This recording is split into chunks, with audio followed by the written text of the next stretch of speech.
ఏ ఒక్కరిని విడిచిపెట్టకుండా దమనకాండ చేసిన విషయం కూడా మనం ప్రత్యక్షంగా చూసినటువంటి సాక్షులం. ఇటువంటి పరిస్థితిలో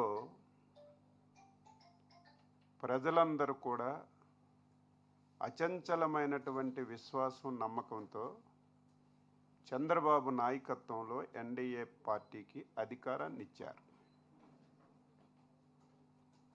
ఇక్కడే ట్విస్ట్ ఏంటంటే, ఎన్డీఏ ప్రభుత్వం అధికారంలోకి వచ్చింది, చంద్రబాబు నాయుడు గారు ముఖ్యమంత్రి అయ్యారు.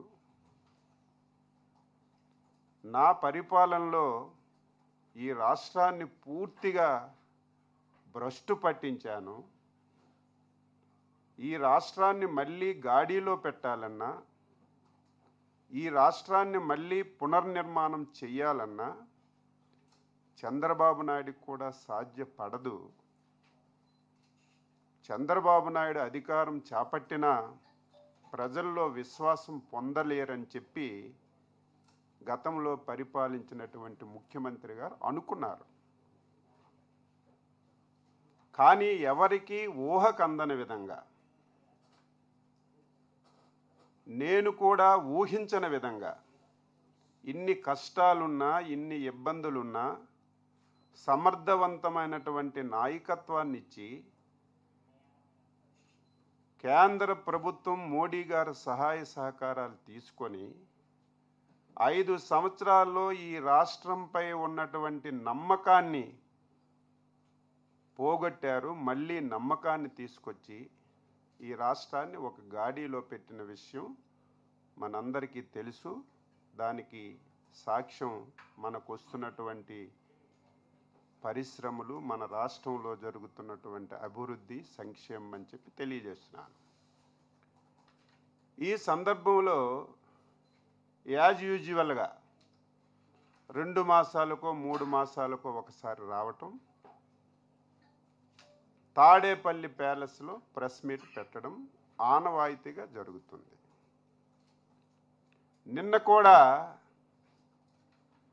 గొడ్డల పార్టీ అధ్యక్షుడు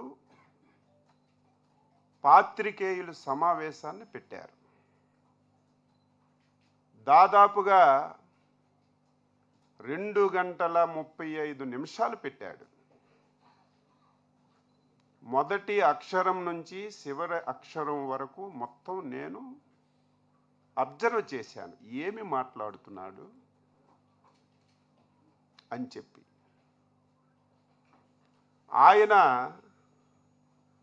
2 సంవత్సరాల్లో ఎన్డీఏ ప్రభుత్వం చేసినటువంటి అభివృద్ధి పైన కానీ, ప్రజలకు ఇచ్చినటువంటి హామీలు అమలు పరచలేనటువంటి విషయముల మీద కానీ ఎక్కడ మాట్లాడలేదు. ఎందుకంటే 2 సంవత్సరాల్లో ఊహించని విధంగా అభివృద్ధిని, సంక్షేమాన్ని, పరిశ్రమల్ని ఈ రాష్ట్రానికి తీసుకొచ్చి అభివృద్ధి చేస్తున్నాం కాబట్టి దాని మీద ఎక్కడ కూడా మాట్లాడలేదు. మొత్తం మొదటి అక్షరం నుంచి చివరి అక్షరం వరకు పచ్చి అబద్ధాలు. నేను ఎప్పుడూ చెప్తాను, మళ్ళీ చెప్తున్నాను, ఆ పార్టీ పుట్టికే అబద్ధాల పైన పుట్టినటువంటి పార్టీ. ఫ్రస్ట్రేషన్కి లోనయ్యాడు. చెప్పడానికి ఏదీ లేక చంద్రబాబు నాయుడు గారి మీద వ్యక్తిగత దోషణలు తీసుకెళ్లే కార్యక్రమాన్ని శ్రీకారం చుట్టారు.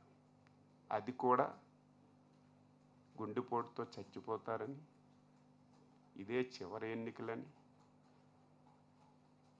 ఒకసారి నువ్వు తెలుసుకో, చంద్రబాబు నాయుడు గారు 76 సంవత్సరాల ఏజ్లో 26 సంవత్సరాల కుర్రవాడిలాగా పనిచేసి ఈ రాష్ట్రానికి, ఒక దేశానికి